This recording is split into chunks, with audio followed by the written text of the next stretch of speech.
Assalamualaikum warahmatullahi wabarakatuh. Sampurasun. Wilujeng enjing sadayana di dieu simkuring baris nepangkeun sapara kanca dipalih kenca abdi aya Nepangkeun wastapun babarakali Eliana, nepangkeun wastapun Ciraangka, nepangkeun wastapun Naila, nepangkeun wastapun Tiara, nepangkeun wastapun Keila. Nepangkeun wastapun Fadhanila. Dinten ieu simkuring sareng sapara kanca bade medarkeun ngeunaan iket Sunda. Iket atawa totokok teh di Sunda mah nyaeta kabeungharan budaya tutup sirah panggihuna. Mun dijujutkeun tina harti kecapna, iket asalna tina kecap saiket nu hartina sabeungkeutan atawa sauyunan dina hiji pakungguhan.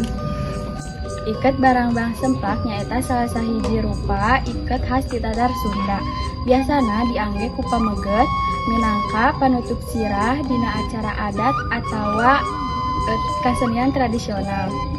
Nyieun iket kudu boga lengkah katuhu, diantarana anu kahiji beberkeun, anu kadua ngalamban, melu lawon 3 atawa 4 lipat ambeh lawon jadi leuwih panjang dina tungtungna.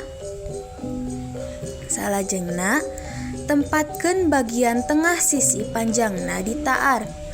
Tarik 2 tungtungna ka tukang sirah, silangkeun di tukang, teras tarik deui ka hareup lamun diperlukeun. Talikeun nepi ka pageuh sareng rapih. Atur bagian luhur sangka nangtung sareng katingali gagah. Pastikeun iket henteu kendor supaya katingali rapih sareng merenah. salajengna kacindekan. Iket teh nyaeta warisan budaya Sunda anu miboga ajen falsafah, henteu saukur tutup sirah, tapi lambang supaya urang pageuh dina nyekal padoman jeung jati diri. Salajengna aya saran, salaku generasi mura, urang kudu ngamumule iket Sunda. Tong era makena, tapi kudu reueus jeung ngajaga sangkan teu leungit ku jaman. Hatur nuhun kana perhatosanana, mugia pedaran ieu tiasa manfaat. Wassalamualaikum warahmatullahi wabarakatuh.